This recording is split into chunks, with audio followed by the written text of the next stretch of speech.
Hello, this is Terrance and Philip. Then I didn't know Philip, but it's Terrance talking. Philip's gone on holidays.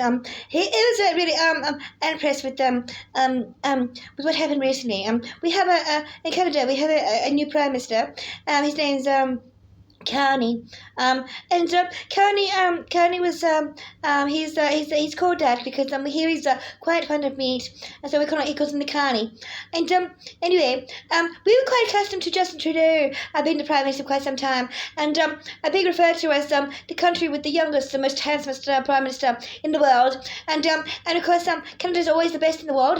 Has the most of everything. The most snow and the most moose and the most elks and of course the most lumberjacks and subsequently and of course the most Arses of fire. But recently it came to our attention that we had a French nuclear submarine heading in our waters, and we were a little bit perplexed because well we Montreal and Quebec we do speak French, so parlez-vous Francois, from Montreal and Quebec, and of course parlez-vous Anglais for Toronto, and well as it turns out, the French nuclear submarine is there to annex Alaska. Because it turns out Alaska is part of the general landmass that Canada is part of, and it's really just sort of hanging there on the side, like a sort of like a hangnail type of thing. You ever got a hangnail on your finger, and it just sort of hangs to the side.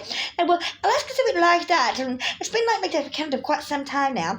And the Canadians think that, oh goodness me, it's like, well, how are you gonna get that bloody thing off? And I got all kinds of strange things there. Sarah Palin's just one of them. I've also got DARPA and so it's just generally just a waste of space to have the Americans of it. So we decided a while back that if there's any opportunity to get Alaska back and make it like Canada proper and make it its own province, don't actually be wildly appropriate. Considering it wouldn't be a hangnail anymore, it actually fit there, actually belongs. And so the French looks like come to our aid because Trump really what he's done is done a propaganda campaign that's quite in our favour.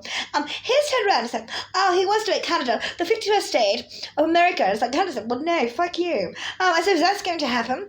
So, most probably more likely, it's like a lot of Americans are going to be jumping ship and going to Canada, which they have. And, the place hasn't stunk so much ever, but gosh, we needed the body warmth, though. All those fat Americans with their big blubbery bodies and stuff like that, they're like the great big walruses. They come back to the north for the endless winter of nuclear kind that Trump seems to be planning for the world. It's quite disturbing. So, the French decided to join in and say, well, look, you know what, Trump, if you're going to be like that, both the English and the French will probably be supporting the Canadians of that one, and screw you. And so they're there waiting and saying, oh, yoo-hoo, Trump, if you're going to try and annex Canada, then France and England is going to take Alaska and give it to the Canadians, and you can get stuffed. And honestly, one nuclear sub from France is really not much, but what they're actually hiding is the fact that Ulstrom and Halliburton have been doing all kinds of weapons testing in one-third of South Australia for approximately 60 years or so. Actually, it wasn't just those companies, but they've definitely had a crack at it. And we'd like to thank them so much because Ulster is a French weapons company, and they actually have nuclear cluster bombs and invented some of them, which were used by the Americans, by the way, on poor Iraqi civilians. By the way, Canada won't apologise to you because he who fired it dealt it, and he who dealt it smelt it. So as it turns out, the smelter is nuclear smelter is 5 Mile Island or whatever it's called, 3 Mile Island off the coast of New York City. And as Terrance tell you, the Arses of fire, as it turns out, is the big fat asses of the Americans that come across the fucking northern border into Saskatchewan.